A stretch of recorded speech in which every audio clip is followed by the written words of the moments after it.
കേരളത്തിൻ്റെ ഹൃദയഭാഗത്തുള്ള മൂന്നാറിൽ അന്നും പതിവ് പോലെ മഞ്ഞുപാളികൾക്കിടയിലൂടെ ഒരു സാധാരണ ദിവസത്തിൻ്റെ തുടക്കമായിരുന്നു. പുലർച്ചെ 4 മണിക്ക് തന്നെ കൊടും മഞ്ഞ് വിറപ്പിച്ചുകൊണ്ട് കാറ്റടിച്ചു തുടങ്ങിയിരുന്നു. കുരുമുളക് കൃഷി ചെയ്യുന്ന കർഷകരും ടൂറിസം ബിസിനസ്സുകാരും തിങ്ങിപ്പാർക്കുന്ന ആ മലനിരകളിൽ അന്ന് ഒരു അസ്വാഭാവികതയും ഉണ്ടായിരുന്നില്ല. എന്നാൽ ആ ദിവസത്തിൻ്റെ അവസാനം വരെ മാത്രം അത് നീണ്ടുനിന്നു. മൂന്നാർ പോലീസ് സ്റ്റേഷനിലെ ഇൻസ്പെക്ടർ ആർ ഉണ്ണികൃഷ്ണൻ പതിവ് പോലെ തൻ്റെ കട്ടൻ കാപ്പി കുടിച്ചുകൊണ്ടിരിക്കുകയായിരുന്നു. പ്രായം 45 കഴിഞ്ഞെങ്കിലും അലച്ചിലുകൾ അദ്ദേഹത്തിൻ്റെ മുഖത്ത് വെള്ളരിക്കു പാടങ്ങൾ പോലെ വരച്ചു വെച്ചിരുന്നു. താടി വെട്ടാതെ വിട്ടിരുന്നത് കൊണ്ട് തന്നെ ഒരു ക്ഷീണം നിലനിന്നിരുന്നു. കേരള പോലീസിലെ ഏറ്റവും മിടുക്കന്മാരിൽ ഒരാളായിരുന്നു ഉണ്ണികൃഷ്ണൻ. എന്നാൽ കുടുംബ പ്രശ്നങ്ങളും മകളുടെ ആരോഗ്യ പ്രശ്നങ്ങളും അദ്ദേഹത്തെ കേരളത്തിൻ്റെ തലസ്ഥാനത്തു നിന്ന് മലനിരകളിലേക്ക് മാറ്റിയിരുന്നു.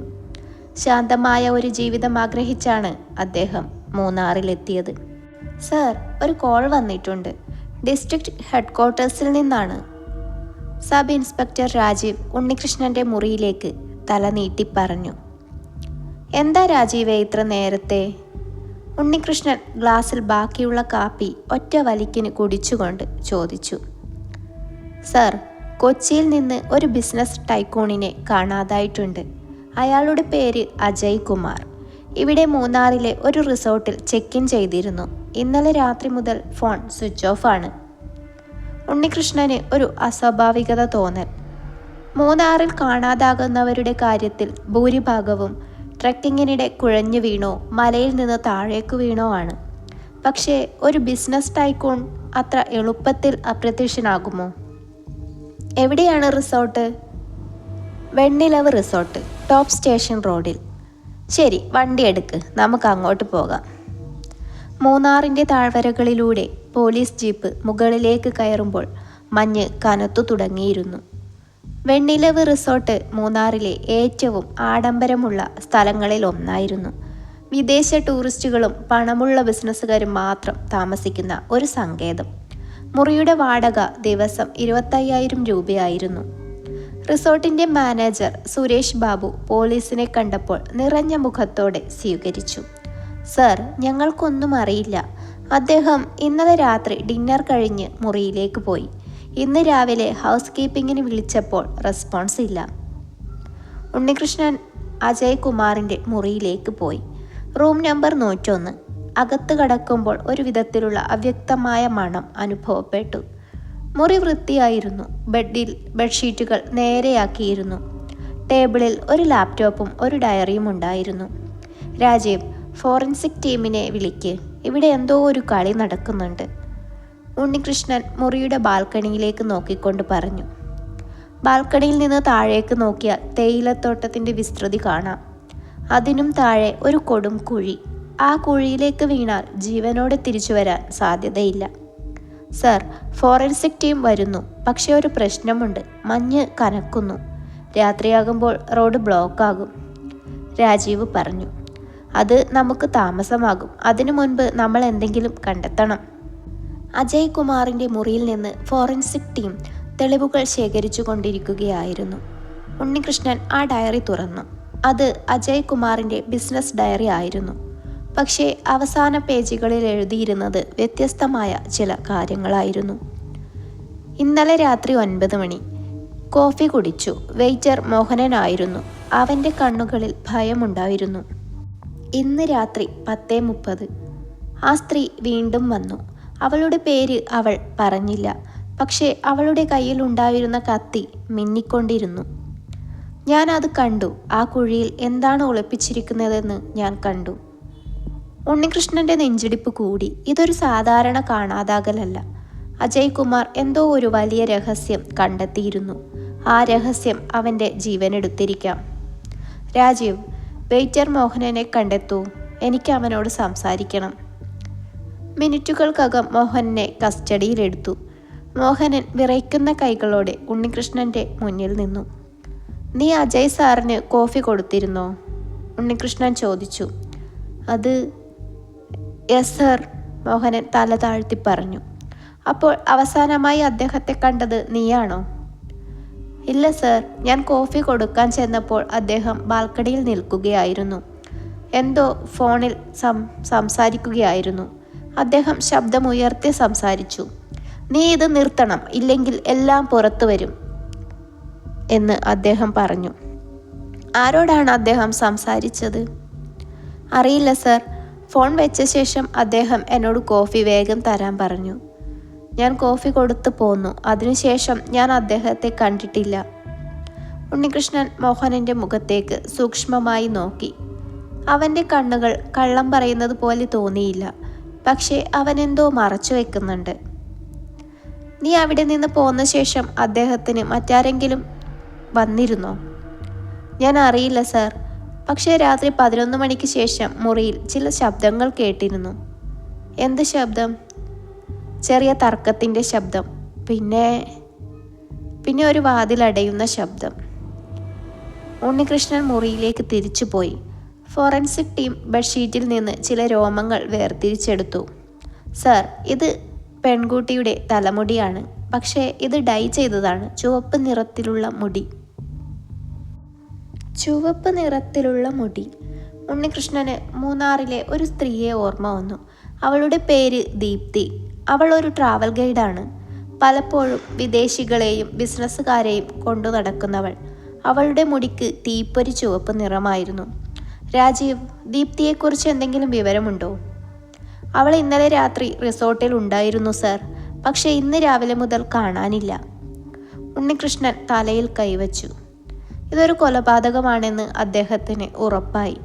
അജയ് കുമാർ കുഴിയിൽ വീണ് മരിച്ചതല്ല. അവനെ ആരോ കൊലപ്പെടുത്തി ആ കുഴിയിൽ തള്ളിയിരിക്കാം. ദീപ്തിക്ക് എന്തോ ബന്ധമുണ്ട്. മൂന്നാറിൻ്റെ തണുപ്പ് രാത്രിയാകുമ്പോൾ സഹിക്കാനാവാത്ത അവസ്ഥയിലെത്തും. ഉണ്ണികൃഷ്ണൻ റിസോർട്ടിൻ്റെ CCTV ഫുട്ടേജ് പരിശോധിച്ചു. രാത്രി 10:30 ദീപ്തി അജയ് കുമാറിൻ്റെ മുറിയിലേക്ക് കയറുന്നത് കാണാം. അവൾ ഒരു കോട്ടും ധരിച്ചിരുന്നു, കയ്യിലൊരു ബാഗും. 11 അവൾ മുറിയിൽ നിന്ന് പുറത്തു വന്നു. അവളുടെ മുഖം ഭയാനകമായിരുന്നു.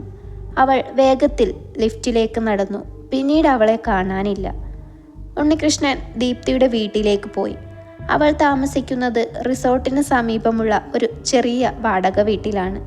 വാതിൽ തുറന്നു കിടക്കുന്നു. അകത്ത് കടക്കുമ്പോൾ രക്തപ്പാടുകൾ കാണാം. രാജീവ്, ഫോറൻസിക്കിനെ വിളിക്ക് വേഗം. ദീപ്തിയുടെ വീട്ടിൽ നിന്ന് ഒരു കത്തി കണ്ടെടുത്തു. അതിൽ രക്തം പുരണ്ടിരുന്നു. പക്ഷെ ദീപ്തിയെ അവിടെ കാണാനില്ല. അവൾക്ക് എന്തോ സംഭവിച്ചിട്ടുണ്ട്. ഉണ്ണികൃഷ്ണൻ തിരിച്ച് റിസോർട്ടിലെത്തി. അവിടെ നിന്ന് അജയ് കുമാറിൻ്റെ ലാപ്ടോപ്പ് എടുത്തു. അദ്ദേഹം അത് ഓൺ ചെയ്തു. പാസ്വേഡ് ആവശ്യമായി വന്നു. ഉണ്ണികൃഷ്ണൻ അജയ് കുമാറിൻ്റെ ഡയറിയിലെ ഒരു വാക്ക് ടൈപ്പ് ചെയ്തു: രഹസ്യം. ലാപ്ടോപ്പ് തുറന്നു. അതിലൊരു ഫോൾഡർ ഉണ്ടായിരുന്നു: മൂന്നാർ പ്രോജക്റ്റ്. അകത്ത് നോക്കിയപ്പോൾ ഉണ്ണികൃഷ്ണൻ്റെ ശ്വാസം മുട്ടി. അത് മൂന്നാറിലെ ഭൂമി തട്ടിപ്പിൻ്റെ രേഖകളായിരുന്നു. വിദേശികളിൽ നിന്ന് കോടികൾ വിലമതിക്കുന്ന ഭൂമി തട്ടിപ്പ് നടത്തിയതിൻ്റെ രേഖകൾ. അതിൽ പ്രധാന കണ്ണികൾ ആരാണെന്ന് നോക്കിയപ്പോൾ ഉണ്ണികൃഷ്ണൻ ഞെട്ടിപ്പോയി. മൂന്നാറിലെ സ്വകാര്യ റിസോർട്ട് ഉടമയും പ്രാദേശിക രാഷ്ട്രീയ നേതാവുമായ രാജൻ മാസ്റ്റർ അതിൽ പ്രധാന പങ്കാളിയാണ്. അജയ് കുമാർ ആ തട്ടിപ്പിൻ്റെ വിവരങ്ങൾ ശേഖരിച്ച് പോലീസിന് കൈമാറാൻ തയ്യാറെടുക്കുകയായിരുന്നു. ഇതാണ് കൊലയ്ക്ക് കാരണം, ഉണ്ണികൃഷ്ണൻ രാജീവിനോട് പറഞ്ഞു. പക്ഷേ സാർ, ദീപ്തി എവിടെ? അവളുടെ വീട്ടിൽ രക്തമുണ്ടായിരുന്നു. അവൾ കൊല്ലപ്പെട്ടതാണോ? അത് സംശയമാണ്. പക്ഷേ ദീപ്തിക്ക് ഈ തട്ടിപ്പിനെക്കുറിച്ച് എങ്ങനെ അറിയാം? അവൾ രാജൻ മാസ്റ്ററുടെ ആളാണോ? ഉണ്ണികൃഷ്ണൻ രാജൻ മാസ്റ്ററെ വിളിച്ചു.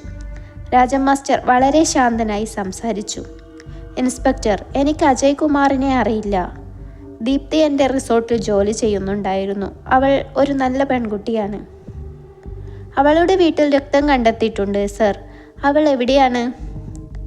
അറിയില്ല സർ, ഞാൻ സഹായിക്കാം. കോൾ കട്ട് ചെയ്ത ഉണ്ണികൃഷ്ണൻ രാജീവിനോട് പറഞ്ഞു. രാജൻ മാസ്റ്ററെ വിളിച്ച് വിവരം തിരക്കിയത് അബദ്ധമായിപ്പോയി. അവൻ ഭയങ്കരനാണ്. അവനെ നമ്മൾ സൂക്ഷിക്കണം. രാത്രി 10 മണി. മഞ്ഞ് കൂടുതൽ കനത്തു. ഉണ്ണികൃഷ്ണൻ ഒരു തീരുമാനത്തിലെത്തി. അജയ് കുമാർ തൻ്റെ ഡയറിയിൽ എഴുതിയിരുന്നു: ആ കുഴിയിൽ എന്താണ് ഒളിപ്പിച്ചിരിക്കുന്നതെന്ന് ഞാൻ കണ്ടു എന്ന്. ആ കുഴി തേയിലത്തോട്ടത്തിൻ്റെ അരികിലുള്ള വലിയ കുഴിയാണ്. ആരും അവിടേക്ക് പോകാറില്ല. ഉണ്ണികൃഷ്ണൻ രാജീവിനെയും കൂട്ടി അവിടേക്ക് നടന്നു. ടോർച്ച് വെളിച്ചത്തിൽ മഞ്ഞു പാകിയ വഴികൾ ഭയാനകമായി തോന്നി. കുഴിയുടെ അരികിലെത്തിയപ്പോൾ എന്തോ ഒരു മണം വന്നു.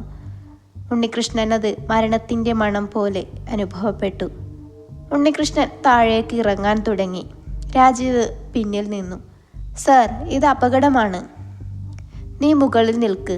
എന്തെങ്കിലും സംഭവിച്ചാൽ വിളിക്ക്. ഉണ്ണികൃഷ്ണൻ കുഴിയിലേക്ക് ഇറങ്ങി. ടോർച്ച് വെളിച്ചത്തിൽ അദ്ദേഹം ചുറ്റും നോക്കി. അവിടെ ഒരു വലിയ പ്ലാസ്റ്റിക് കവർ ഉണ്ടായിരുന്നു. അത് വലിയ രീതിയിൽ കെട്ടിയിട്ടിരിക്കുന്നു. ഉണ്ണികൃഷ്ണൻ അടുത്ത് ചെന്ന് നോക്കി. അതിനുള്ളിൽ എന്തോ ഉണ്ട്. അദ്ദേഹം കത്തി ഉപയോഗിച്ച് പ്ലാസ്റ്റിക് മുറിച്ചു. അകത്തു നിന്ന് ഒരു മനുഷ്യ ശരീരം പുറത്തു വന്നു. പക്ഷേ അത് അജയ് കുമാർ ആയിരുന്നില്ല. അത് ദീപ്തിയുടെ ശരീരമായിരുന്നു. അവളുടെ ശരീരത്തിൽ കത്തി കൊണ്ട് കുത്തിയിരിക്കുന്ന മുറിവുകളുണ്ടായിരുന്നു. അവൾ കൊല്ലപ്പെട്ടിരിക്കുന്നു. ഉണ്ണികൃഷ്ണന് ദേഷ്യം വന്നു. ദീപ്തി കുറ്റക്കാരിയല്ല, ഇരയാണ്. അവൾ അജയ് കുമാറിൻ്റെ രഹസ്യം കണ്ടെത്തി. അവൾ അത് പുറത്തു കൊണ്ടുവരാൻ ശ്രമിച്ചു. അതിനാൽ അവളെ കൊലപ്പെടുത്തി കുഴിയിൽ തള്ളി. ഉണ്ണികൃഷ്ണൻ മുകളിലേക്ക് കയറി. രാജീവ് ദീപ്തിയെ കുഴിയിൽ നിന്ന് കണ്ടെത്തി. അവൾ മരിച്ചു. രാജൻ മാസ്റ്റർ ഇതിൻ്റെ പിന്നിലാണ്. നമ്മൾ അവനെ പിടിക്കണം. പക്ഷേ സർ, അവൻ രാഷ്ട്രീയ പിന്തുണയുണ്ട്. നമുക്ക് ശക്തമായ തെളിവുകൾ വേണം. അജയ് കുമാറിൻ്റെ ലാപ്ടോപ്പ് നമ്മുടെ കയ്യിലുണ്ട്. അത് മതി അവനെ തൂക്കിലേറ്റാൻ. രാജൻ മാസ്റ്ററുടെ വീട് മൂന്നാറിൻ്റെ ഉയരത്തിൽ ഒരു ബംഗ്ലാവായിരുന്നു. ഉണ്ണികൃഷ്ണൻ രാജീവിനെയും കൂട്ടി വണ്ടി ഓടിച്ച് അവിടെ എത്തി. മഞ്ഞ് കനത്തു പെയ്യുന്നുണ്ടായിരുന്നു. വണ്ടി നിർത്തിയപ്പോൾ രാജൻ മാസ്റ്റർ വരാന്തയിൽ തന്നെ നിൽക്കുന്നുണ്ടായിരുന്നു. ഇൻസ്പെക്ടർ, എന്താ ഈ പാതിരാത്രിയിൽ ഇവിടെ? രാജൻ മാസ്റ്റർ ചോദിച്ചു. രാജൻ മാസ്റ്റർ, അജയ് കുമാറിനെ കുറിച്ച് സംസാരിക്കാൻ വന്നതാണ്, ഉണ്ണികൃഷ്ണൻ സാവധാനത്തിൽ പറഞ്ഞു. അയാൾ എവിടെയെന്ന് എനിക്കറിയില്ല. ഞാൻ പറയാം. അയാൾ നിങ്ങളുടെ തട്ടിപ്പ് കണ്ടെത്തി. നിങ്ങൾ അയാളെ കൊലപ്പെടുത്തി തേയിലത്തോട്ടത്തിൻ്റെ കുഴിയിൽ തള്ളി. പക്ഷേ ദീപ്തി അത് കണ്ടുപിടിച്ചു. അവളെയും നിങ്ങൾ കൊലപ്പെടുത്തി. രാജൻ മാസ്റ്ററിൻ്റെ മുഖം വികൃതമായി. തെളിവില്ലാതെ ആരോപണം ഉന്നയിക്കരുത് ഇൻസ്പെക്ടർ. തെളിവ് എൻ്റെ കയ്യിലുണ്ട്. ഉണ്ണികൃഷ്ണൻ ലാപ്ടോപ്പ് തുറന്ന് ഫയൽ ഓൺ ചെയ്തു. ഇത് അജയ് കുമാറിൻ്റെ രേഖകളാണ്. ഇതിൽ നിങ്ങളുടെ ഒപ്പുണ്ട്. രാജൻ മാസ്റ്റർ പെട്ടെന്ന് തൻ്റെ പോക്കറ്റിൽ നിന്ന് ഒരു തോക്കെടുത്തു. നീ ഇത് പുറത്തുവിട്ടാൽ നിന്റെ ജീവനും പോകും. ഉണ്ണികൃഷ്ണൻ ഒന്നും മിണ്ടാതെ നിന്നു. ഇത് നിന്റെ അവസാന അവസരമാണ് രാജൻ. തോക്ക് താഴെ വെക്കൂ.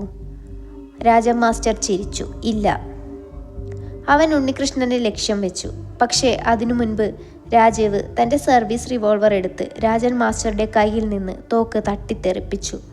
ശബ്ദം കേട്ട് മറ്റു പോലീസുകാരും ഓടിയെത്തി. രാജൻ മാസ്റ്റർ തറയിൽ വീണു. അവൻ്റെ കണ്ണുകളിൽ ഭയം നിറഞ്ഞു. എന്നെ വെറുതെ വിടൂ, അവൻ യാചിച്ചു. അജയ് കുമാറിനെയും ദീപ്തിയെയും നീ വെറുതെ വിട്ടില്ല, ഉണ്ണികൃഷ്ണൻ തണുപ്പോടെ പറഞ്ഞു. ഇവനെ കൊണ്ടുപോകൂ. പോലീസ് രാജൻ മാസ്റ്ററെ കസ്റ്റഡിയിലെടുത്തു. മൂന്നാറിലെ മഞ്ഞുമലകൾ അന്ന് രാത്രി ഒരു കൊലപാതകത്തിൻ്റെ രഹസ്യം മറച്ചു വെച്ചിരുന്നു. പക്ഷേ നീതി നടപ്പാക്കപ്പെട്ടു. അന്ന് രാവിലെ സൂര്യൻ ഉദിക്കുമ്പോൾ മഞ്ഞ് അലിഞ്ഞു തുടങ്ങിയിരുന്നു. ഉണ്ണികൃഷ്ണൻ സ്റ്റേഷനിലെ തൻ്റെ മേശയ്ക്ക് മുന്നിലിരിക്കുകയായിരുന്നു. കയ്യിലൊരു കട്ടൻ കാപ്പി. അജയ് കുമാറിൻ്റെ മൃതദേഹം കുഴിയിൽ നിന്ന് കണ്ടെടുത്തിരുന്നു. ദീപ്തിയുടെയും 2 ജീവനുകൾ പൊലിഞ്ഞു. പക്ഷേ ഒരു വലിയ കുറ്റകൃത്യത്തിൻ്റെ ചുരുളുകൾ അഴിഞ്ഞു. രാജീവ് മുറിയിലേക്ക് കയറി വന്നു. സർ, രാജൻ മാസ്റ്ററെ കോടതിയിൽ ഹാജരാക്കി ജാമ്യം നിഷേധിച്ചു. നന്നായി, ഉണ്ണികൃഷ്ണൻ പറഞ്ഞു. സർ, നിങ്ങൾക്ക് വിഷമമുണ്ടോ? ഉണ്ണികൃഷ്ണൻ ജനലിലൂടെ പുറത്തേക്ക് നോക്കി. മൂന്നാറിൻ്റെ സൗന്ദര്യം അതിശയകരമായിരുന്നു. ഇല്ല രാജീവ്, കുറ്റവാളികളെ ശിക്ഷിക്കുമ്പോൾ ഒരു പോലീസുകാരന് സമാധാനമാണ് ലഭിക്കുക. പക്ഷേ ദീപ്തി കുറ്റക്കാരിയായിരുന്നില്ല. അവളുടെ മരണം എന്നെ വിഷമിപ്പിക്കുന്നു. അവൾ ധീരയായിരുന്നു സർ. അതെ. ഉണ്ണികൃഷ്ണൻ തൻ്റെ ഫയൽ അടച്ചു. കേസ് അവസാനിച്ചു. മൂന്നാറിൻ്റെ മഞ്ഞുമലകൾ വീണ്ടും ശാന്തമായി. പക്ഷേ ആ മഞ്ഞിനുള്ളിൽ ഒരുപാട് രഹസ്യങ്ങൾ ഉറങ്ങുന്നുണ്ടായിരുന്നു. അതൊരു പോലീസുകാരൻ്റെ ജീവിതത്തിലെ മറ്റൊരു ദിവസം മാത്രമായിരുന്നു. ഉണ്ണികൃഷ്ണൻ തൻ്റെ കാപ്പി കുടിച്ചു തീർത്തു.